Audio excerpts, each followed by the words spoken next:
आणि ॲक्च्युली आम्हाला येणं सोपं व्हायचं कारण म्हणजे आमचा जो घोडेवाला आम्ही पकडला होता, म्हणजे तो जो माणूस होता त्याचं नाव मला ॲक्च्युली माहिती नाही आहे आणि आठवतही नाही आहे. तो लोकल माणूस आहे तिथला आणि तो खूप चांगला होता. तो आमच्या तिघींसाठी, त्यांना कळलं की आमच्या दोन्ही पुरुषांना मारलं आहे तर आम्ही तिघीच उरलो आहे आमच्या परिवारातलं, तर तो पळून नाही गेला.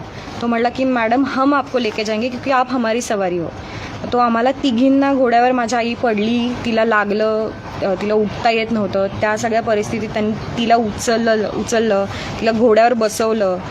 माझ्यासोबत ज्या काकू होत्या त्या पूर्ण रक्ताने एका साईडनी भरल्या होत्या कारण त्यांच्या जे गणबोटे, कौस्तुभ गणबोटे होते, त्यांचं जे काही रक्त होतं, माझ्या वडिलांचं जे काही रक्त होतं ते पूर्ण आमचं पूर्ण अंग रक्ताने वगैरे चिखलानी पूर्ण भरलेलं होतं. त्या अवस्थेत त्यांनी आम्हाला बसवलं घोड्यावर आणि तो तिकडनं आम्हाला खाली आमच्या ड्रायव्हरपर्यंत घेऊन गेला की आप अभी देखो इधर तक मैं लेके आयो. आणि आम्ही त्यांना म्हणलो पण की आमच्याकडनं पैसे द्यायचे राहिले, कारण ते वडिलांनी आणि काकांनी डील केलं होतं. आम्हाला माहिती नव्हतं की आमच्याकडनं त्यांना पैसे दिले गेलेत की नाही. तर आम्ही त्यांना म्हटलं की तुमचे पैसे राहिले असतील तर आम्ही देतो जायच्या आधी. ते म्हणले नाही, हम ही देते आपको, आप क्या पैसों की बात कर रहे हैं, हम है ना. हमें भी बहुत बुरा लगा है कि आप लोगों के साथ ये हुआ है.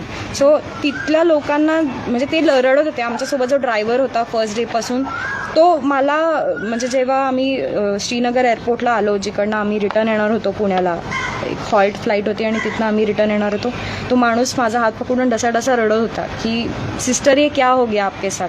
पण माझे वडील आणि ते जे कौस्तुभ गणबोटे होते त्यांचं त्या ड्रायव्हरसोबत आमचं 2च दिवसात इतकं चांगलं ट्युनिंग जुळलं की तो अख्खा वेळ माणूस तो माझ्यासोबत होता.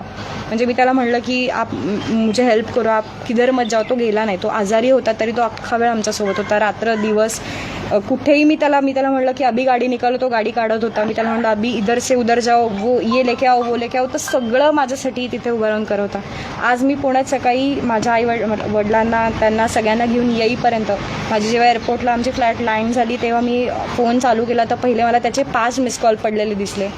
तो रात्रभर तेव्हाही जागा होता कारण आमची ऑफ वेला फ्लाईट होती, 3:30ची फ्लाईट होती आणि आम्ही पोचणार पहाटे होतो. तर त्याचा मला, मी पहिलं उतरल्यावर त्याला फोन केला की भाई हम पहुंच गए. तो म्हणला की मुझे बहुत बुरा लग रहा है. आज तो हॉस्पिटलाइज झाला कारण तो आजारी होता, पण तरी तो आमच्यासाठी पळत होता. म्हणजे माणुसकी होती त्याच्यामध्ये म्हणून आम्ही त्याच्या मदतीने तिथे सर्वाईव्ह करू शकलो. मिलिटरीचं खूप सपोर्ट मिळाला, आर्मीचा खूप सपोर्ट मिळाला, म्हणून तिथून आम्ही सर्वाईव्ह करून इथपर्यंत येऊ शकलो.